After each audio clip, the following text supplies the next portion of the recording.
பாடகியும் ஆர்ஜேவுமான சுசித்ரா 1979ஆம் ஆண்டு ஏப்ரல் 14ஆம் தேதி சென்னையில் பிறந்தவங்க. கேரள மாநிலத்தில் இவங்க தன்னுடைய கல்வியை பயின்றாங்க. பிறகு கோவையில் MBA பட்டத்தினையும் பெற்றிருக்காங்க. இவங்க சிறு வயதிலிருந்தே இசையின் மீது ஆர்வம் கொண்டு இசையை கத்துக்கிட்டவங்க. சுசித்ரா அவங்களோட கல்வியை முடித்த பிறகு ரேடியோ மிர்ச்சியில தொகுப்பாளராக தன்னுடைய பயணத்தை தொடங்கியிருக்காங்க. ரேடியோ மிர்ச்சியில் தொகுப்பாளராக தன்னுடைய பயணத்தை தொடங்கி ஹலோ சென்னை என்ற நிகழ்ச்சியை தொகுத்து வழங்கியதன் மூலம் பிரபலமானாங்க.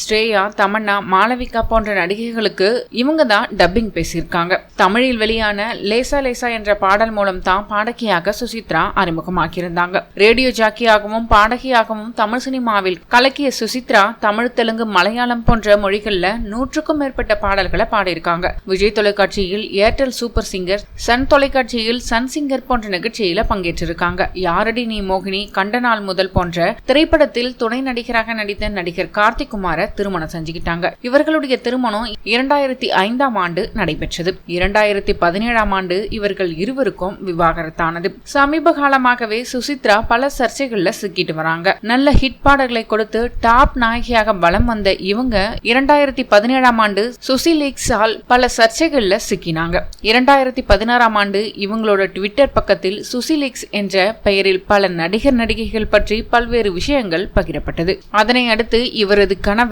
கார்த்திக் குமார் இவரை விவாகரத்து செய்துவிட்டு தற்போது 2வது திருமணம் செய்து கொண்டுள்ளார் என்பது குறிப்பிடத்தக்கது. பாடகி சுசித்ரா தன்னுடைய முன்னாள் கணவரான கார்த்திக் குமார் மீது பல்வேறு குற்றச்சாட்டுகளை கூறியிருக்காங்க. அதிலும் சமீபத்தில் வெளியான வீடியோவில் அவருடைய கணவர் ஓரின சேர்க்கையாளர் என்ற குற்றச்சாட்டை சுசித்ரா வச்சிருக்காங்க. திருமணத்திற்கு முன்பே ஓரின சேர்க்கை பழக்கம் கார்த்திக் குமாருக்கு இருந்திருக்கிறது என்ற பகீர் தகவலை கிளப்பியிருக்காங்க. இதனை கார்த்திக் குமார் மறுத்துள்ளார் என்பதும் குறிப்பிடத்தக்கது.